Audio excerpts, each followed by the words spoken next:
Hi guys, welcome to my YouTube channel. I am back with another video. On this video we are going to be looking at History Grade 12 content, the first topic of the year, which is Cold War. So in this video, these are the things that I'm going to discuss with you guys, and these are the things that I hope you will know at the end of the video. So we are going to look at the origins of Cold War. We are going to explain what was the Cold War. We are also going to look at the key concepts of the Cold War, the creation of spheres of influence in satellite states. We are also going to look at the USA's policy of containment, which was the Marshall Plan, as well as the Truman Doctrine. We are going to look into detail the Berlin Crisis, the Berlin Blockade and Airlift, the Berlin Wall, as well as the opposing military alliances, which was the NATO as well as the Warsaw Pact. Now, let us look at the key definitions or the key concept. So guys, it is important for you to know all the key concept of the topic that you are studying so that it makes much more sense to you when you know what each concept means. And not only that, as a history learner, you know that when you are writing an exam, they usually ask you to define a specific concept or to define a specific term, but you'll never know for sure which terms they're going to ask you in the exam. They might ask you to define an airlift or define a blockade. So you need to know all those concepts when you are studying so that you can get those 2 free marks. So I have selected a few that are going to help you to understand the topic. So the first one is superpower. When we are talking about a superpower, we are talking about a country with strong economic, military, and political influence, allowing it to shape or dominate world affairs. In this case, or in this topic Cold War, the superpowers is the USA as well as the USSR. And then we have sphere of influence. When we speak of a sphere of influence, guys, we are talking about an area that is under the control of a dominant country. An area that is under the control. And then when we speak of a satellite state, we are talking about a country. Can you see the difference? A sphere of influence, it is an area under the control of a dominant country. And then a satellite state, it is a country that is heavily influenced or controlled by a more powerful country. And then we have what we call an iron curtain. An iron curtain is an imaginary line dividing between Eastern communist Europe as well as non-communist Western Europe. An imaginary line dividing between communist Eastern as well as non-communist Western Europe. Does that make sense? I hope it does. And then we have the policy of containment. Policy of containment, which was the USA's strategy to do what? To prevent the spread of communism. And then we have communism. Communism, it is a political and economic ideology that advocates for no private property. It advocates for everything to be state-owned, meaning that everything should be owned by the state and wealth should be sharely equal, or wealth should be more equally shared. Okay? And then we have capitalism, which is the opposite of communism. Capitalism, it is a political and economical ideology that advocates for the rights of private ownership of property. It advocates for the ownership of means of production. When we talk about means of production, we are talking about things like businesses, land, farms, factories, anything that generates money or capital, that is a means of production. So capitalism advocates for people to rightfully own those means of production. It advocates for private enterprise and profit making. So these are the key concepts that you must know and understand fully for this topic to make sense to you. So now, let's find out what was that Cold War that we are talking about. So, when we speak of a Cold War, we are referring to a series of mounting tensions between 2 superpowers, the USA as well as the USSR. These superpowers each represented different ideologies, just like I've mentioned before. The superpowers, they represented different ideologies, different economic and political ideologies. The USA represented or followed the capitalism ideology, which advocated for what? Private ownership, private enterprise. And then the USSR, another superpower, our second superpower, advocated or followed the ideology of communism, which advocated for no private ownership. It advocated for everything to be state-owned. And then this was called a Cold War. It was referred to as a Cold War because it never developed into an actual war. You know, an actual war, it is characterized by weapons, fighting, using arms to fight, right? That is a hot war. But a cold one, it is characterized by what? Tensions between countries. Hence, it is referred to a Cold War because there is no physical fighting involved. Now, let us find out as to why did this Cold War develop? The Cold War that we speak of, why did it develop? Alright, the Cold War developed because of the mistrust. There was mistrust between the West. When we speak of the West, we're talking about the USA as well as its allies. Okay, so there was a mistrust between the West and Russia after a communist government came into power in Russia. So that sort of caused what? A mistrust when a communist government came into power in Russia. Okay, so suspicions and tensions increased between the two superpowers, the USA and the USSR. So there were suspicions and tensions. And remember, we said a Cold War is what? A series of mounting tensions between two superpowers. So when these suspicions and mistrust develops between these superpowers, that's how Cold War developed as well. I hope that makes sense.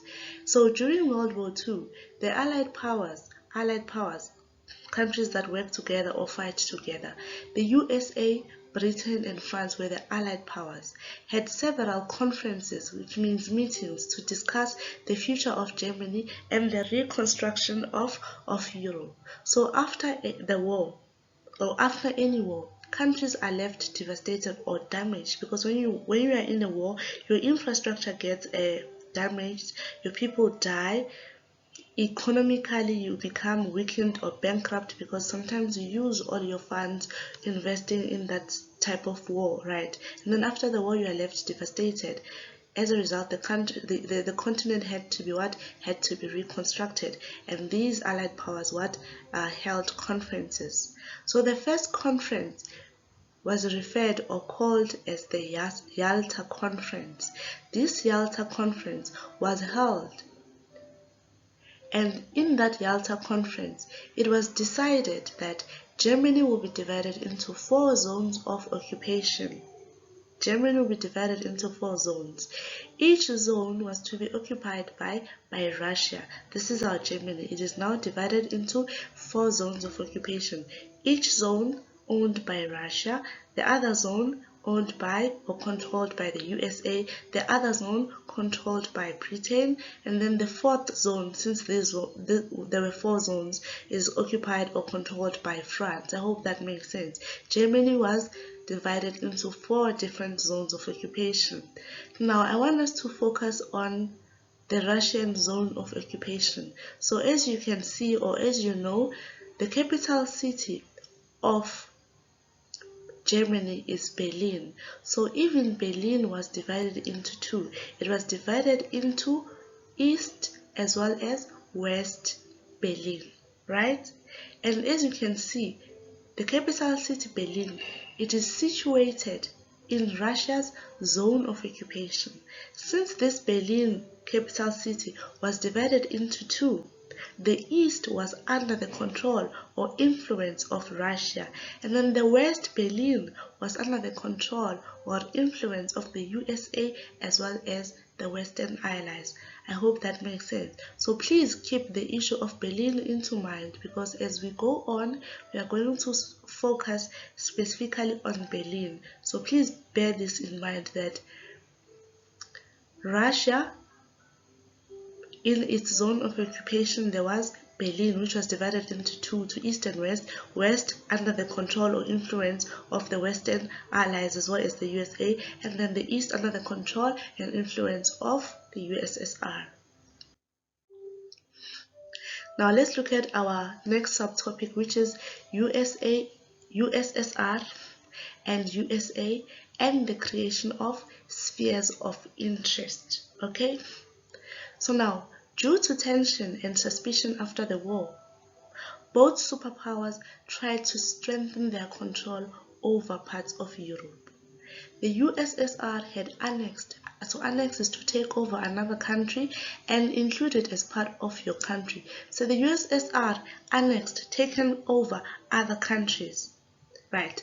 The Baltic republics of Estonia, Latvia, and Lithuania and the eastern part of Europe ensured that Soviet-friendly governments came into power in Poland, Hungary, Bulgaria, Romania, and East Germany after the war. These countries became known as the Soviet satellites. Why were they Soviet satellites? Because they were under the USSR, or they were heavily influenced by a more powerful superpower, which is the USSR. A communist coup means violent change of government. So there was a violent change of government in Czechoslovakia. Okay, so this seemed to confirm Western suspicions that the USSR was trying to extend its control and influence. So, as the USSR was annexing, was taking over or taking control of other countries, already the USA was what? Was suspicious of all of this, that the USSR is spreading its influence and thus spreading their ideology, which is communism. So if the USSR spreads their ideology of communism, what is going to happen to capitalism? It means that communism spreads and capitalism does not spread, and the USA did not want that at all. But that will make sense as we go on. So the USA was worried that communism would take control in the rest of Europe, especially Greece, Italy, and France. So the USA was worried that communism is going to rule or take over the rest of Europe. And that's not what the USA wanted. And then the USSR and USA and the creation of spheres of interest, we continue. The British Prime Minister Winston Churchill expressed Western disapproval of the USSR's expansion. So when you're in expansion, it's you extending your control over other countries. So as the USSR was creating the Soviet satellites, they were doing what? An expansion, and the Western did not approve of that. The Western allies, we're talking about Britain, France, the USA, did not approve of that. They did not like that at all. So in this Prime Minister's speech, he warned that an iron curtain was dividing Europe into East and West. Previously, we said, what was an iron curtain? We said it was an imaginary line between communist Eastern and non-communist Western Europe. Communist Eastern Europe, that is the side of Europe that Russia had influence over. Hence, it is referred to as the communist Eastern Europe. And the non-communist Western Europe, that is the side of Europe that the Western or the West had control and influence over. So the Prime Minister said in his speech that there was an imaginary line that is dividing Europe into two, into communist Eastern Europe and non-communist Western Europe. And we call that imaginary line an iron curtain. Okay, now let us move on to our next subtopic, which is USA's policy of containment. Remember, we said a policy of containment was USA's strategy to do what? To contain the spread of communism. USA's strategy to ensure that communism does not spread further. Okay, so as their policy of containment, the USA introduced two policies of containment, which are the Truman Doctrine as well as the Marshall Plan. Let us first look at the Truman Doctrine. So the Truman Doctrine was introduced to stop the spread of communism and assist devastated European countries by providing economic and military aid to anti-communist countries. So now I want to give you a typical example. Remember, after the war, countries were left devastated. So now, let me say those countries were assisted or helped by the USSR. What was going to happen? The USSR was going to have influence over those countries, and those countries were most likely going to be influenced by communism as well. So the USA did not want that. As a result, they provided aid, economic and military aid, to the countries that were left devastated after a war. I did say this again, that after a war, countries are left devastated because their infrastructure is damaged, their soldiers, they die, they run out of weapons. As a result, they are left devastated. So the USA decided to provide what? A Truman Doctrine to those countries, which was a military and economic aid. So the USA sent $400 million economic and military aid to Greece and Turkey. And then their second policy of containment was referred to as the Marshall Plan. The Marshall Plan was an economic aid too, which aimed to rebuild the economies of war-ravaged countries. Like I said, after a war, chances are you use most of your funds to fund the war or to be able to participate in that specific war, and after the war your economy as a country is left what? Devastated or damaged or ravaged. Do you understand? So the USA provided what? Economic aid to those countries whose economies have been severely affected by this war, to help those economies to be better or to pick up, so to say. So we call that the Marshall Plan. So the difference between these two policies of containment is that the Truman Doctrine provided military and economic aid, and then the Marshall Plan only provided what? Economic aid. Okay? The USA gave 17 billion of Marshall aid to countries of Western Europe to help rebuild their economies. Okay.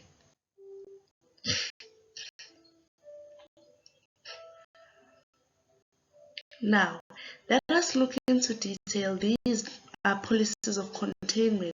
The Truman Doctrine. Remember, we said the Truman Doctrine was a military and economic aid. As you can see, this is a what? A machinery that is used in a war. This represents what? Military aid. And then can you see these notes, which is money? It represents what? Economic aid. Okay, so in source 1D you will always find a visual image or a cartoon. You need to apply your analytical skills for you to understand what the cartoon is saying or what message is being relayed by the cartoon, so that you can get all those full marks in source 1D. So when you look at a visual source or a cartoon, please analyze each and every single detail because it is there for a reason. So now, I want us to look at this Marshall Plan. Remember we said Marshall Plan was what? Economic aid. This dollar sign is not just a dollar sign. It represents what? Money or economic aid to help countries that were left devastated after the war to rebuild their economies. You see this, the house that is being built, they're not just building for fun. No, it symbolizes countries to do what? To rebuild their economies after they were left devastated after the war. I hope that makes sense. Please carefully analyze your sources, guys, to get those marks in source 1D. Now, let us move on to the Berlin crisis. So, the division of Germany into 4 zones of occupation led to the creation of Federal Republic of Germany, which was the West Germany, and German Democratic Republic, which was the East Germany. So yes, Germany was divided into 4 zones of occupation. However, we had East Germany and West Germany. I think you can guess that East Germany was occupied by who, or under the control of whom? Ne? Okay. I did mention before that Berlin, the capital city of Germany, was divided into East and West sectors. I did mention that, right?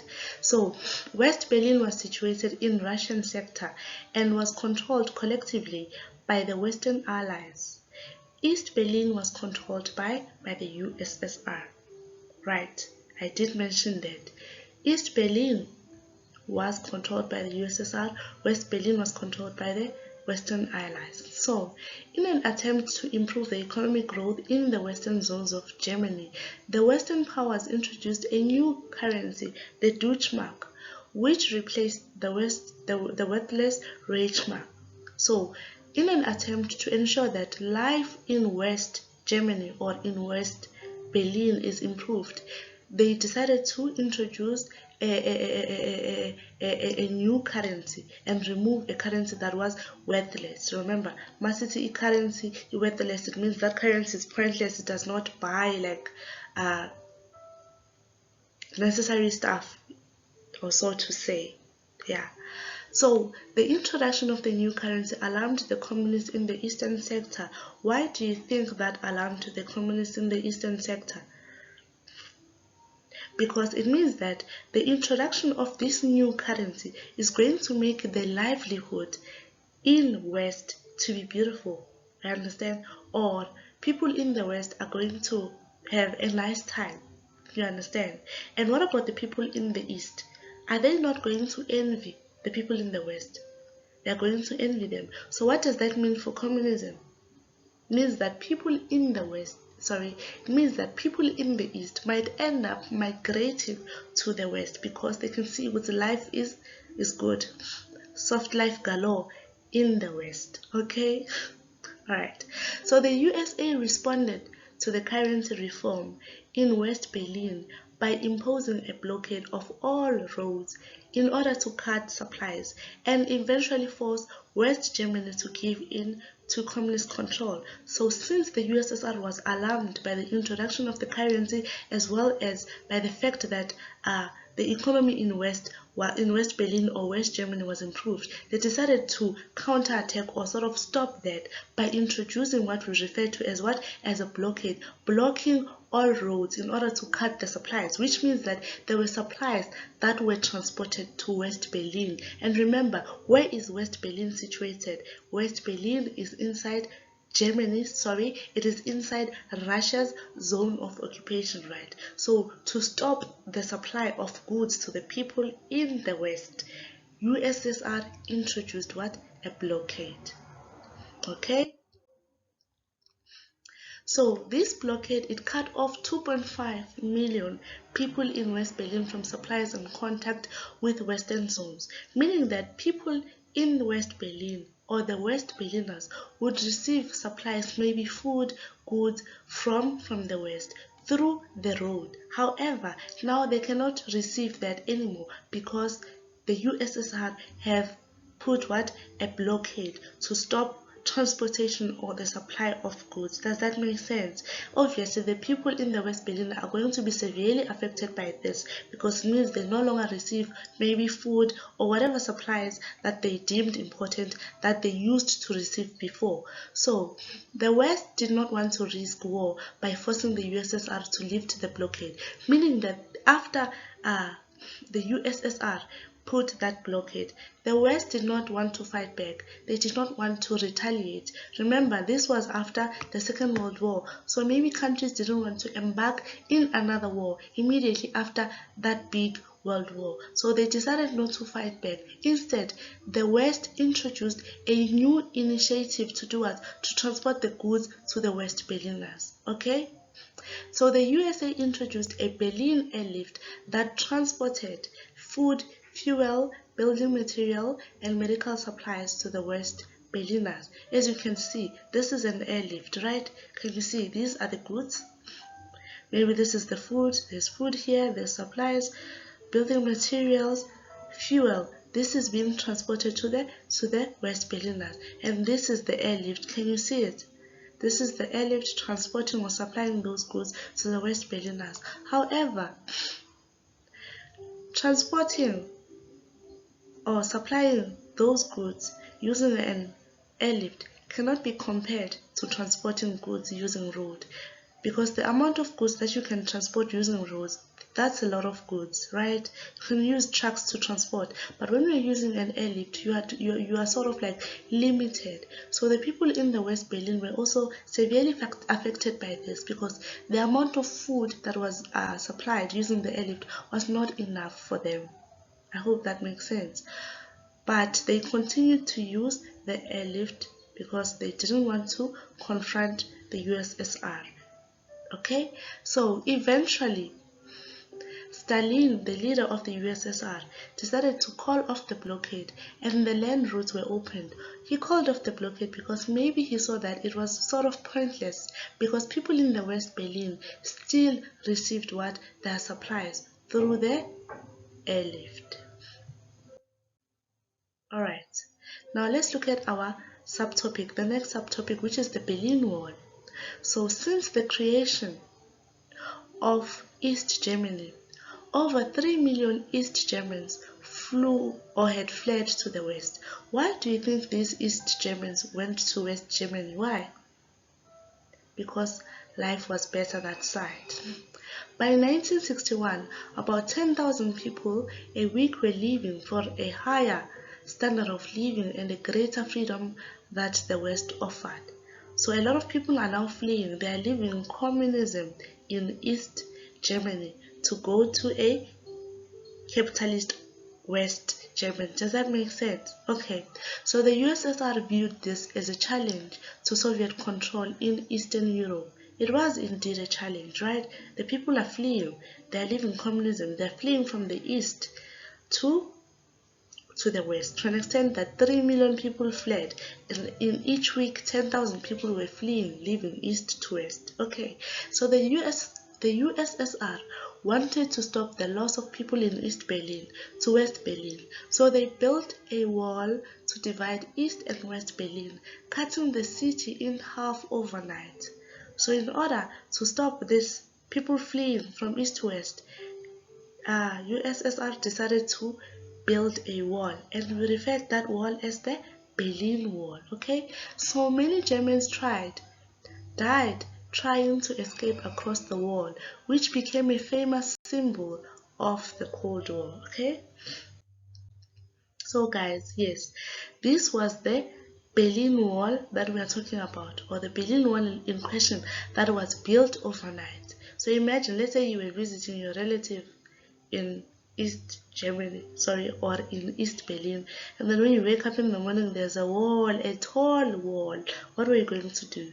So as a result, some East Berliners or West Berliners, they died as they were trying to to climb the wall in order for them to go to the other side. Does that make sense, good people? As you can see, as depicted in this visual image, these people are dead. They died while trying to escape or jump the infamous Berlin Wall that was built by the USSR in order to stop people fleeing from East Berlin to West Berlin. That is how the Berlin Wall came about. Alright, and lastly, we have our last subtopic, which is opposing military alliances, the NATO and the Warsaw Pact. The NATO. So the USA formed a military alliance with its Western European allies, the North Atlantic Treaty Organization. So a military alliance is when countries come together, or they decide that they will fight together. An alliance, you come together, you work together, you form an alliance. So they formed a military alliance referred to as the NATO, formed by the USA as well as its Western allies. The Warsaw Pact. So the USSR responded to the formation of the NATO by forming what we call Warsaw Treaty Organization. So in response to the NATO, the USSR formed the Warsaw Pact with European satellite states. Does that make sense? Okay, so the USA set up military bases in Britain, Spain, Italy, Greece, and Turkey. And the USSR experienced problems when some Warsaw Pact members withdrew. The West viewed NATO as a form of protection against Soviet expansion and spread of communism. So this military alliance was formed by the USA to protect themselves from attack from Soviet expansion. And then In retaliation or in response to the formation of the NATO military alliance, the USSR also formed their own military alliance, which is the Warsaw Pact, which however did not really turn out well because some members withdrew from it. Okay, that's just about it, guys. I think that is the end of this video. Please don't forget to like, subscribe and share with your fellow classmates. I will come back with a question paper of Cold War, explaining it into detail.